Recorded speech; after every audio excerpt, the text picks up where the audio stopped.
Dans les derniers temps, il y aura une période de la vérité de la parole du Seigneur. Tous devraient connaître Dieu dans cette nouvelle alliance. Alléluia. Que la grâce du Seigneur soit avec vous. Nous sommes arrivés à un niveau de notre étude assez important. Donc, je voudrais que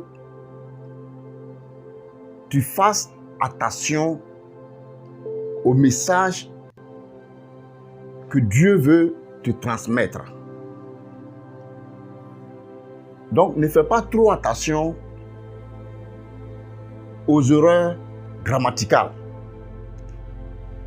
Franchement, je ne peux pas prétendre être parfait dans les langues que je parle, y compris ma langue maternelle.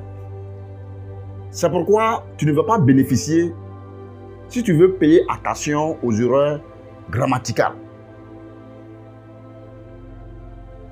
Souvenons-nous que le thème de notre étude est connaître son identité en Christ. Connaître son identité en Christ. La semaine dernière, nous avions vu que personne ne va être justifié par les œuvres de la loi. Et que nous sommes justifiés par notre foi en Christ seulement. C'est ce que la Bible dit. Et je voudrais que nous continuions à partir du verset où nous avions conclu la semaine dernière, à savoir Romains chapitre 3, verset 20. Donc nous commençons par Romains chapitre 3, verset 20. Et je lis. Il dit, car personne ne sera justifié par lui. Lui, ça veut dire Dieu.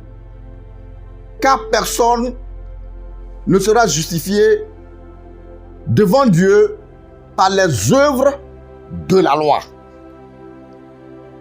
Tu comprends? Donc, personne ne sera justifié devant Dieu par les œuvres de la loi. Pourquoi? Parce que je voudrais que nous lisions ceci en Ésaïe chapitre 64. Ésaïe chapitre 64, le verset 5 en français. En lui second, c'est le verset 5. Dans certaines versions, c'est le verset 6. Donc, j'ai lu seconde et nous lisons le verset 5. Il dit, nous sommes tous comme des impurs et toute notre justice est comme un vêtement souillé. Toute notre justice est comme un vêtement souillé. J'ai dit ceci en un endroit et un pasteur que je respecte beaucoup a dit, ah, mais comment je peux dire ça? Comment je peux dire que nul ne sera justifié par les œuvres de la loi ou par ses œuvres, par sa propre justice? Il dit, mais c'est pas moi qui dis ça. Donc j'ai essayé de le faire comprendre, mais il n'arrivait pas à comprendre. J'étais vraiment choqué. Choqué dans le sens que ce monsieur-là est un pasteur, un révérend, un homme respecté. Et si cet homme ne peut pas comprendre que nul ne sera justifié devant Dieu par les œuvres de la loi, alors je me pose la question de savoir qu'est-ce que ce pasteur-là enseigne à ses membres. qu'est-ce qu'il enseigne? Qu'est-ce qu'il donne comme enseignement aux membres qui le suivent? Tu vois, c'est une mentalité religieuse. Il nous doit faire savoir que pour avoir la vie éternelle, il ne faut pas voler, il ne faut pas faire ceci, il ne faut pas faire cela. Et c'est ce qui va nous donner la vie éternelle. J'appelle cela être hypocrite. C'est de l'hypocrisie de la religion que nous avons été enseignés autrefois. Tu sais pourquoi? Parce que la Bible dit ceci dans Jacques. Nous voulons lire Jacques.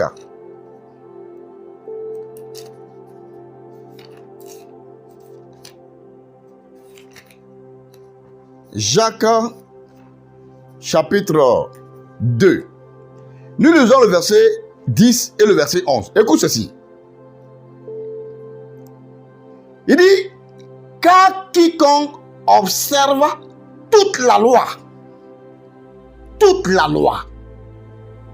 mais pêche contre un seul commandement, devient coupable de tout. Soyons francs. J'ai dit, c'est la religion qui nous a enseigné ce que vous continuez de croire. Qu'il ne faut pas commettre l'adultère si tu veux avoir le ciel. Il ne faut pas voler, il ne faut pas mentir, il ne faut pas critiquer les gens, il ne faut pas faire ceci, il ne faut pas faire cela. Mais Jacques nous dit que si tu t'abstiens de l'adultère, si tu fais un effort pour ne pas commettre de crime, et que tu arrives à mentir une seule fois, Dieu, selon la loi, ne devrait pas prendre en considération le fait que tu t'es abstenu de l'adultère. Le fait que tu as fait un effort pour ne pas commettre de crime. Pourquoi? Écoute ceci, le verset 11. Il dit quoi? Le verset 11 dit ceci. Il dit, en effet, celui qui a dit, tu ne commettras point d'adultère, a dit aussi, tu ne tueras point.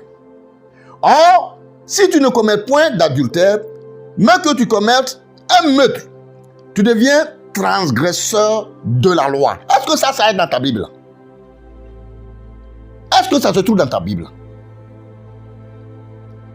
Tu as vu pourquoi personne ne sera justifié par les œuvres de la loi. Eux-mêmes qui mettent ce fardeau sur l'épaule des chrétiens n'arrivent pas à remuer ce fardeau avec leurs doigts. Ils paraissent saints devant les hommes.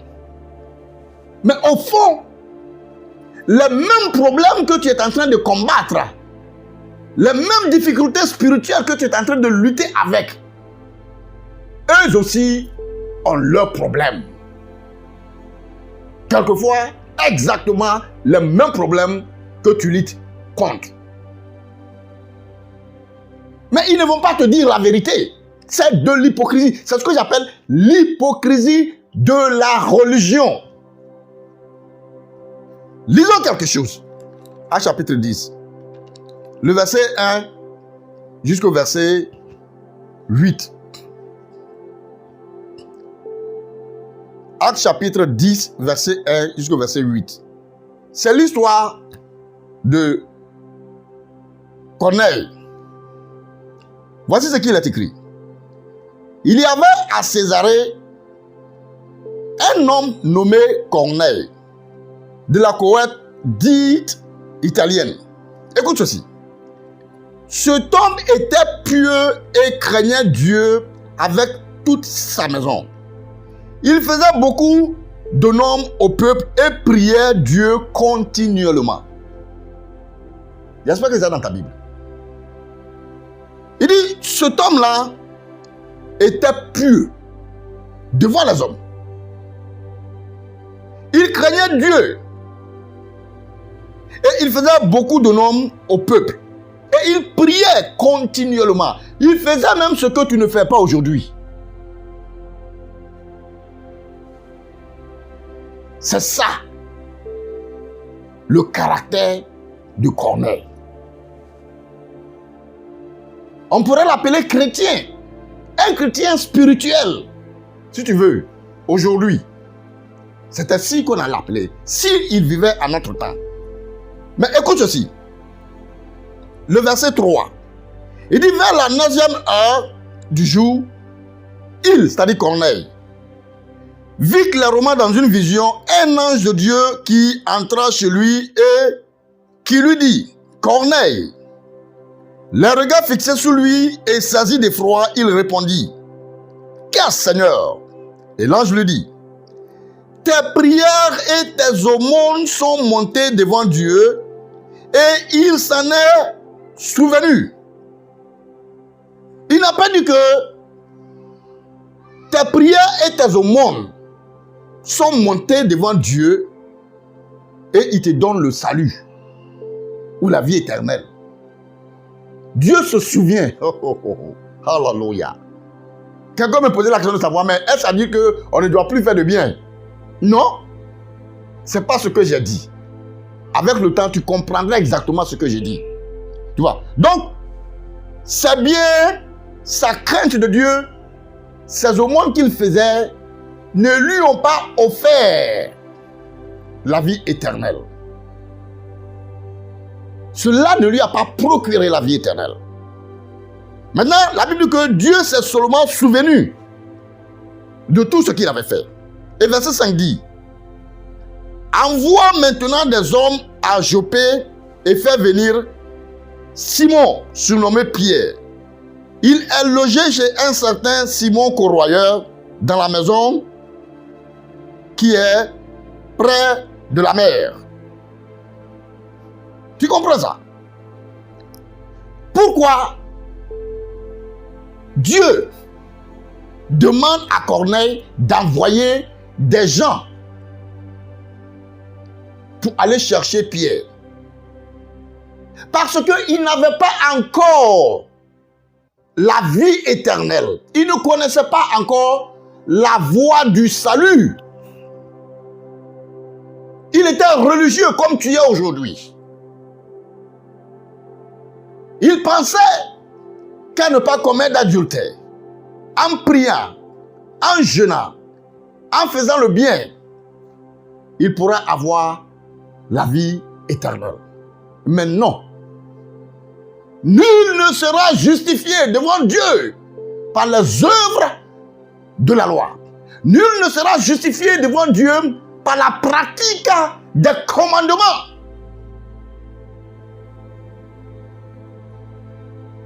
On dirait que tu me regardes avec un œil. C'est la vérité. Et c'est ce que la Bible dit. C'est pas moi qui le dis.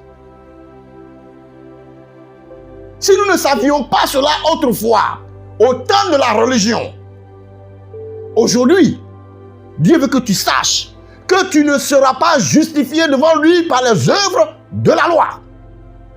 Par ta propre justice. Non. L'homme est seulement justifié par la foi en Christ. Il a été fait péché pour que tu sois justice de Dieu.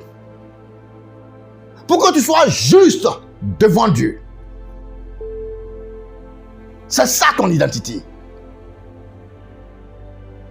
C'est ça ta position en Christ, mais pas par les œuvres. Tu ne peux pas les accomplir. Si le salut s'obtenait par la pratique des œuvres, il n'y avait pas lieu que Jésus vienne mourir à notre place.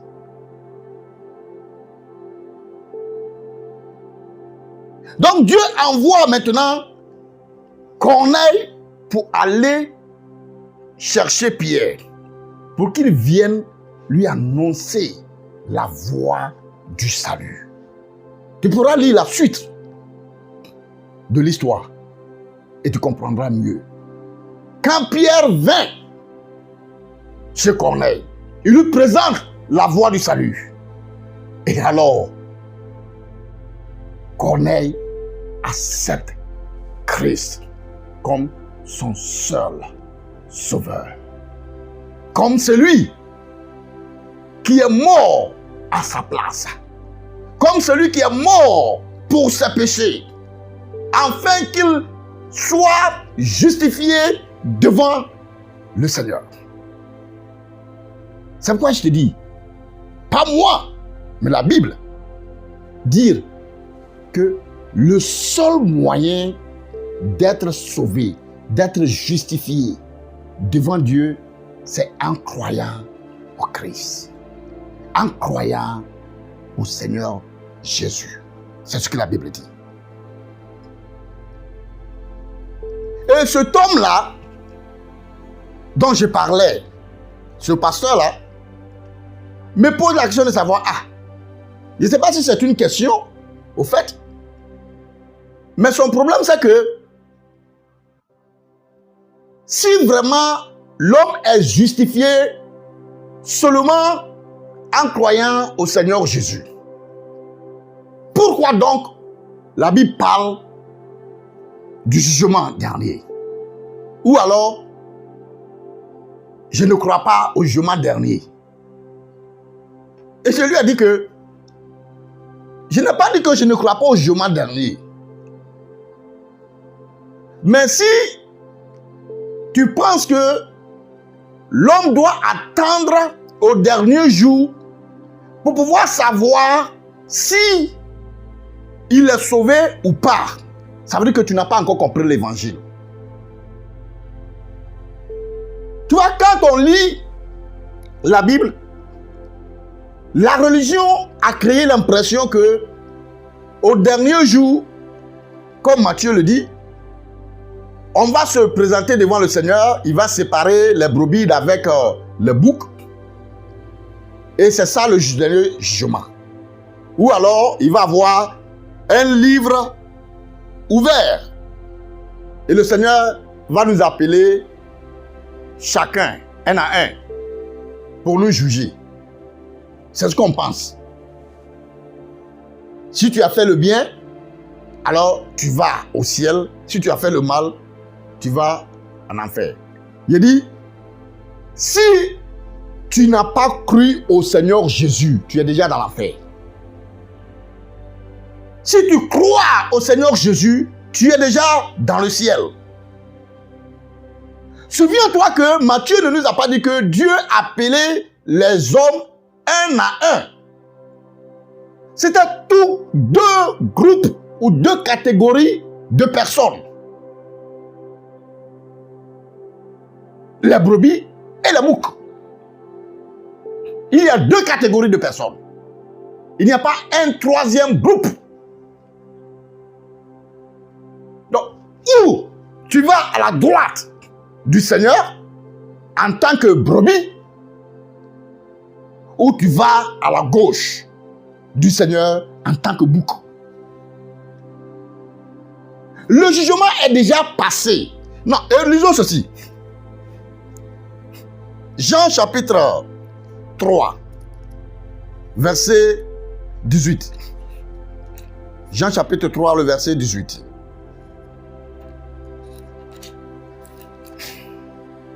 Jean 3, 18.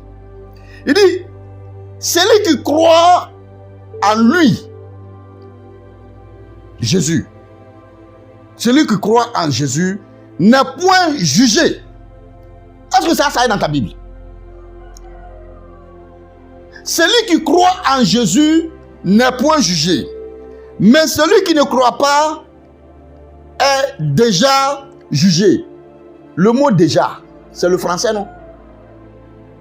L'anglais dit already. Déjà. Jugé. C'est passé. Ce n'est pas maintenant que on va aller devant Dieu après notre mort pour être jugé. Au fait, la Bible dit quoi? En Romains chapitre 8, il dit, il n'y a maintenant aucune condamnation pour ceux qui sont en Christ. Tu es en Christ, tu es déjà jugé. Plus de condamnation pour toi. Donc, si tu attends au dernier moment pour savoir si tu as la vie ou pas, ça veut dire que tu es toujours dans la religion. Lisons encore un autre passage. Jean chapitre 5, 24. Jean 5, 24. Il dit quoi? En vérité, je vous le dis, celui qui écoute ma parole et qui croit, tu as vu la condition? Croit à celui qui m'a envoyé à la vie éternelle. Et ne vient point en jugement, mais il est passé de la mort à la vie. Oh, alléluia. Celui qui croit à moi ne vient point en jugement. Est-ce que ça est dans ta Bible? Mais tu crois à la religion. Que tu vas aller être jugé. Tu vas être jugé. Donc, il ne faut pas te réjouir maintenant. Mais la Bible dit, réjouissez-vous de ce que vos noms sont écrits dans le livre de vie déjà. Oh, alléluia. Il ne faut pas attendre pour savoir si tu es sauvé maintenant ou pas. Peut-être tu dis dans ton cœur, mais c'est quel orgueil ça? Oui, je suis orgueilleux à cause de ce que Christ a fait pour moi.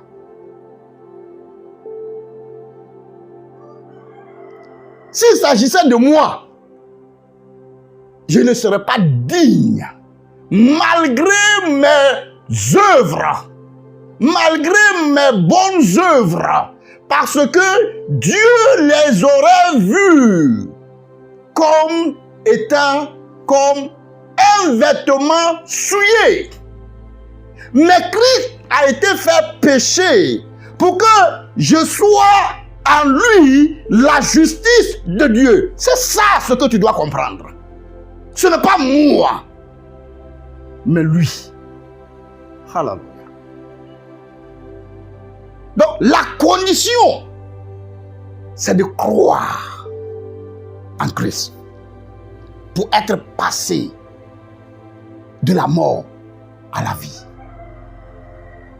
Maintenant, laisse-moi essayer de clarifier la confusion dans les esprits des religieux qui ne croient pas à la bonne nouvelle qui est l'évangile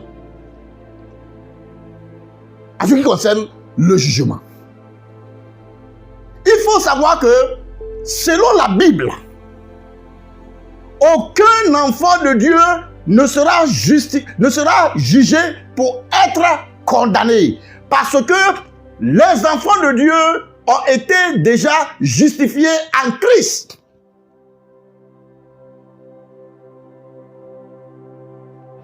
Néanmoins, ils seront jugés. Pourquoi? Est-ce que je suis en train de me contredire? Pas du tout. C'est là ta confusion. Quand la Bible parle de jugement, il faut chercher à comprendre la pensée de Dieu au travers de la Bible. Tu vas être jugé, mais pas pour être condamné. Tu vas être jugé pour être récompensé selon ton œuvre. Lisons ceci. 2 Corinthiens 5. 2 Corinthiens 5, chapitre 5, verset 10. Écoute ceci.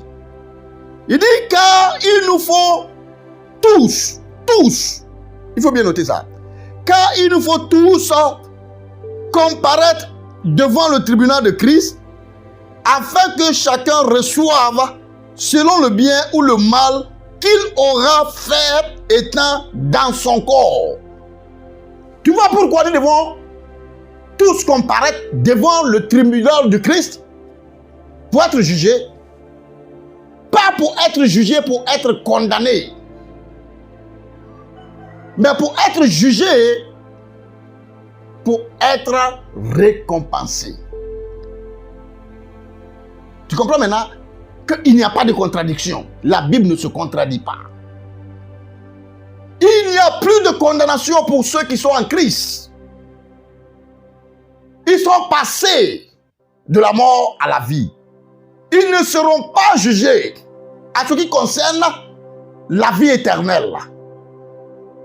Mais ils seront seulement jugés pour être récompensés. Nous avions lire le verset précédent qui était 2 Corinthiens 3, 8 plus tôt. Mais nous allons maintenant lire 1 Corinthiens 3, 8. Nous allons lire le 14 et le 15. 1 Corinthiens 3, 8, 14 et 15. Pour racheter le temps. Il dit, celui qui plante et celui qui arrose sont égaux. Est-ce qu'on comprend ça? Et chacun recevra sa propre récompense selon son propre travail. Donc, ce que tu as fait de bien étant dans ce corps ne te donne pas la vie éternelle, mais te donne une récompense. Donc, nous allons tous comparaître devant le tribunal de Dieu pour être jugés afin d'être récompensés. Si tu ne comprends pas, nous voulons lire le verset 14 encore. Il dit, si l'œuvre bâtie par quelqu'un sur le fondement subsiste, il recevra quoi? Une récompense. Verset 15. Si l'œuvre de quelqu'un est consumée, il perdra sa récompense. Pas sa vie, mais sa récompense. Pour lui, il sera sauvé, mais comme au travers du feu. Tu comprends? Donc, il n'y a pas lieu de douter de son salut quand on a Jésus. Lisons quelque chose encore. Peut-être pour finir. 1 Jean 5. 1 Jean chapitre 5. 1 Jean chapitre 5, le verset 11 jusqu'au verset 13. Écoute ceci. Il dit, et voici ce témoignage. C'est que Dieu nous a donné la vie éternelle et que cette vie est dans son Fils. Celui qui a le Fils a la vie. Celui qui n'a pas le Fils de Dieu n'a pas la vie. Je vous ai écrit ces choses afin que vous sachiez que vous avez la vie éternelle, vous qui croyez au nom du Fils de Dieu. Est-ce que ça est dans ta Bible? Si tu as réellement cru en Jésus, tu as réellement cru au Fils, il dit tu as la vie. Pourquoi? Parce que la vie éternelle n'est pas un objet. La vie éternelle est une personne. Jésus a dit, je suis la vie et la résurrection. Tu te souviens quand Lazare était mort et que Jésus s'entretenait avec les sœurs de Lazare. Jésus dit, il n'est pas mort, mais il dort. Il vivra. Et les sœurs de Lazare lui disent, on sait qu'il vivra. Il aura la vie à la résurrection. Il est la résurrection et la vie. Donc tu ne peux pas dire que tu as Jésus, mais tu n'as pas la vie. Tu attends à la résurrection pour avoir la vie. Tu n'as pas encore compris l'évangile. Tu as toujours la mentalité religieuse.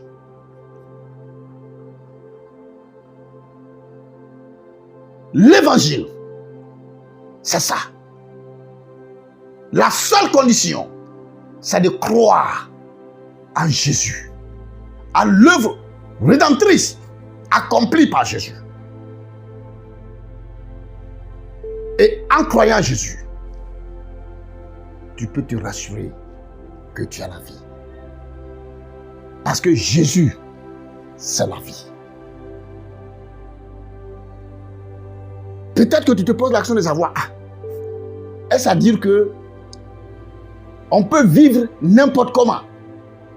On peut vivre comme on le veut. On peut ne pas faire le bien. Parce qu'on a la vie.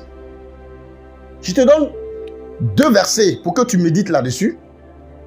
Et la semaine prochaine, ces versets vont répondre à cette question.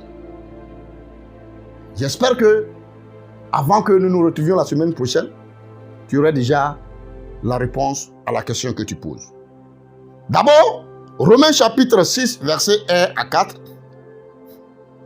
Romains chapitre 6, verset 1 à 4. Et Éphésiens chapitre 2, versets 8 à 10. Que le Seigneur vous bénisse. Et à la semaine prochaine. Shalom.